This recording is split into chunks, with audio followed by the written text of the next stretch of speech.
Nah, giliran begini, Brandy sama Grit duluan jalan di depan kita. Kita berdua di belakang. Jadi kita akan nyantai jalannya. Kita nyantai kan gini ya, setengah ngantuk, setengah ini kita jalan nyantai aja kan. Tahu? Mereka berdua bisa lewat masuk.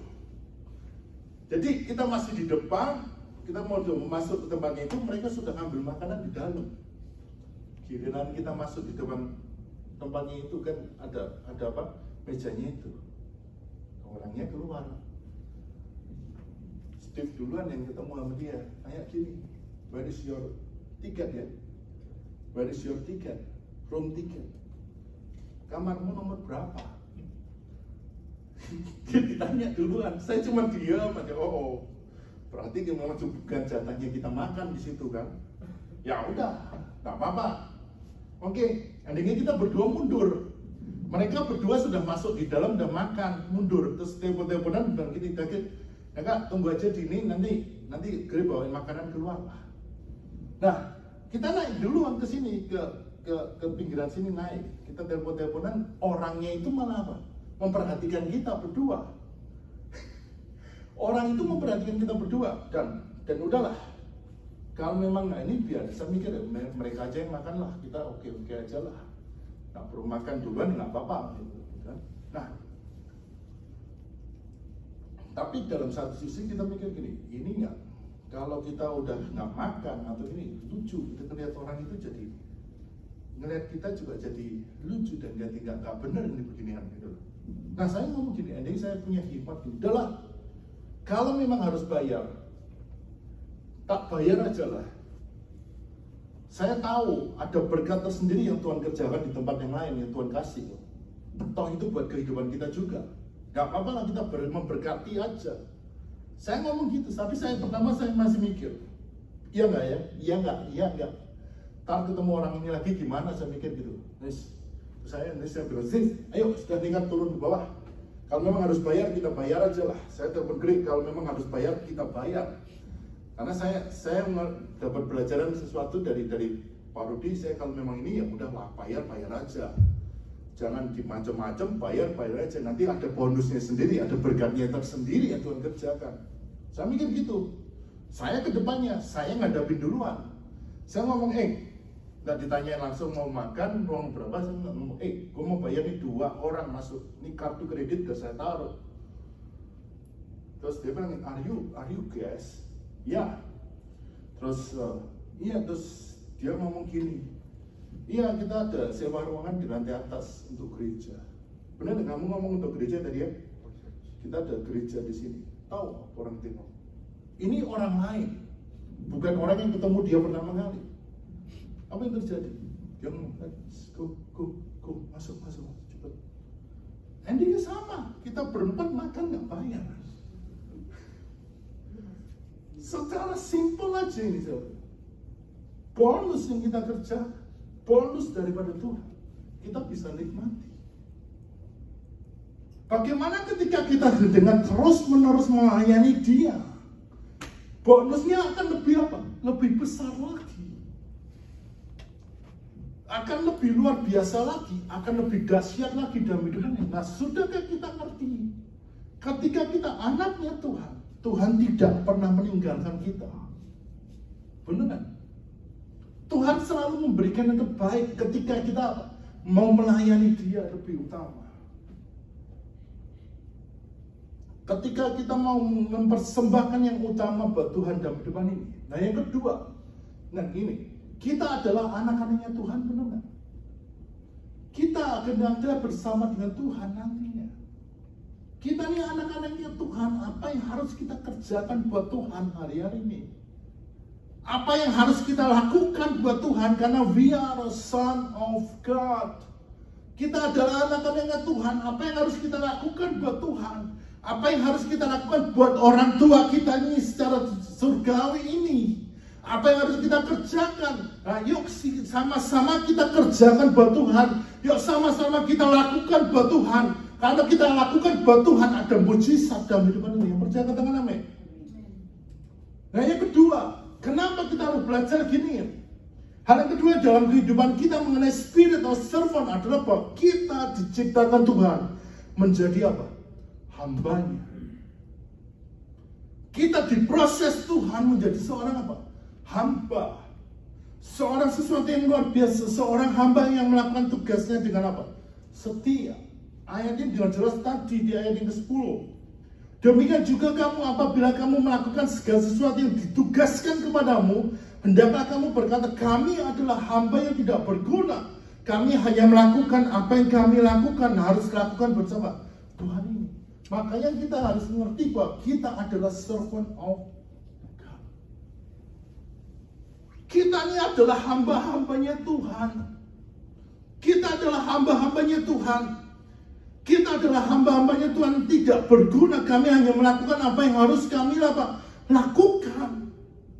Ketika kami diperintahkan Tuhan untuk melayani, ketika kami diperintahkan Tuhan untuk melayani, hanya tugas kita hanya apa? Lakukan aja buat Tuhan. Jangan pernah kita komplain, Tuhan aku minggu lalu sudah melayani, kok hari ini melayani lagi. Tuhan bulan lalu aku sudah datang sini, kok sekarang datang lagi dan lain sebagainya. No, kita jangan lakukan itu. Hanya tugas kita apa? Lakukan aja. Ketika kita lakukan aja, ada mujizatnya Tuhan dalam kehidupan ini. Makanya saya mikir gini, kalau sampai beruntunglah saya hanya melakukan aja, ikutin aja. Saya jawab dengan Greg ini, just nyantai aja lah, let's do it.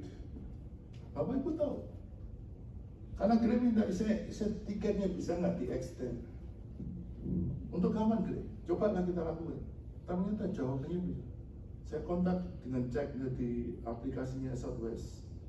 Tiket itu bisa di-extend untuk bulan depan, pergi lagi. Dan saya bisa dapat, itu mah dapat apa? Refund uang. Duitnya di-refund karena tiketnya jauh lebih murah. Hanya simpel aja ini loh. Saya nggak mikir, wah kalau saya udah naik pesawat enak, ngapain harus nge-drive lagi gitu. Enggak. Saya pikir kalau kita kerjakan yang terbaik. Saya langsung balas Novi dan sampai bilang, akhirnya kita nge-drive. Enak malah hidup. Dan kita nggak pusing, kita nggak semuanya. Tidak ada ceritanya seorang hamba yang baru menyelesaikan tugasnya, pekerjaannya memerintahkan tuannya agar disediakan makanan. Yang ada sebaliknya, secapek-capeknya hamba yang bekerja, apabila tuannya memerintahkan untuk menyediakan makanan, kita harus melakukannya buat Tuhan kita. Itu poinnya. Lakukanlah semuanya buat Tuhan dalam kehidupan ini. 1 Petrus 4:10 mengatakan, karena setiap orang yang telah menerima kuasa, pergunakan itu untuk melayani. Satu dengan yang lain sebagai pelayan yang baik atas berbagai karunia dalam apa? Dari Allah. Jika kita sudah diberikan kuasa, karena kita setiap orang telah menerima satu karunia daripada Tuhan, pergunakan karunia itu untuk apa? Untuk melayani Tuhan. Kalau kita sudah diberi karunia, diberi semangat, diberi spirit untuk melayani Tuhan, lakukan itulah buat siapa? Buat Tuhannya. Lakukan buat Tuhannya kita. Saya tanya gini, ini SPLN dalam pekerjaan. Siapa yang di sini jadi bos dalam pekerjaan?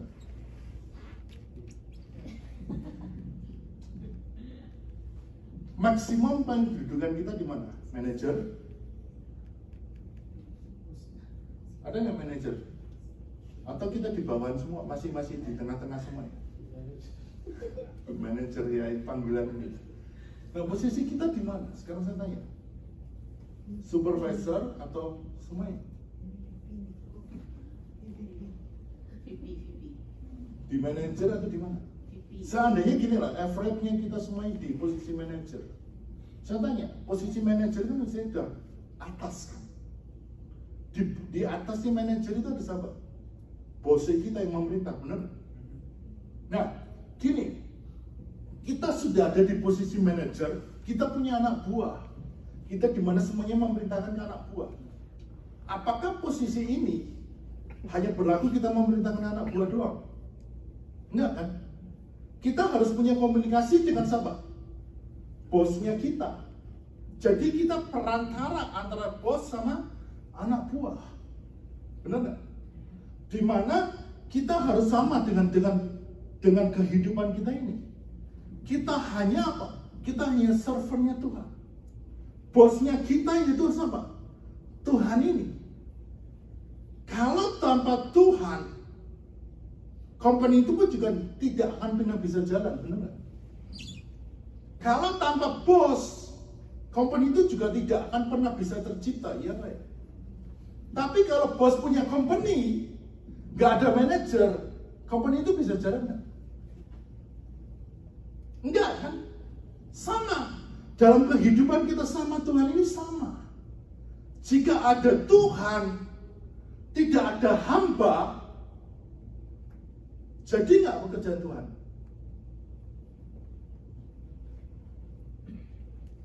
Saya tanya, kalau ada Tuhan, tidak ada hamba yang mau bekerja buat Tuhan, pekerjaan bisa jalan nggak? Saya garantir pekerjaan itu akan berhenti. Tapi tanpa ada hamba, tidak ada Tuhannya, bisa jalan nggak? Nggak akan pernah bisa juga. Makanya kita harus kerjasama untuk apa? Melayani Tuhan. Melayani Tuhannya itu. Kalau kita bisa kerjasama ini, karena kita hamba, dan kita kerjasama buat Tuhan, kita lakukan sama-sama buat Tuhan. Wah, itu sungguh luar biasa dalam hidup ini.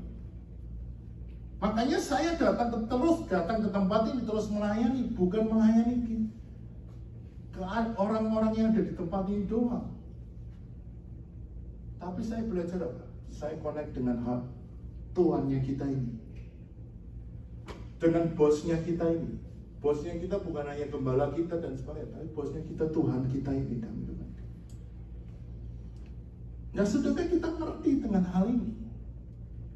Ketika kita melayani Tuhan, ada sesuatu yang besar yang Tuhan kerjakan dalam hidup ini. Ada sesuatu yang dahsyat dalam hidup kita. Nah, Matius 20 ayat 17 sampai 28. Barang siapa ingin menjadi besar di antara kamu, hendaklah menjadi apa? Pelayan, benar? Barang siapa menjadi besar, ingin menjadi sesuatu yang sukses, dimulai dari apa? Hamba. Setuju ya? Hendaklah menjadi pelayan. Dan barang siapa ingin menjadi terkemuka di antara kamu, hendaklah menjadi seorang apa? Hamba.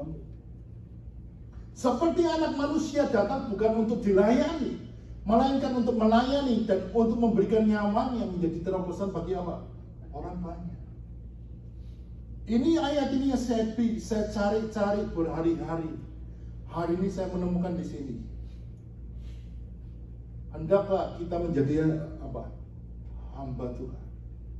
Sama seperti anak manusia datang bukan untuk dilayani, melainkan datang untuk apa?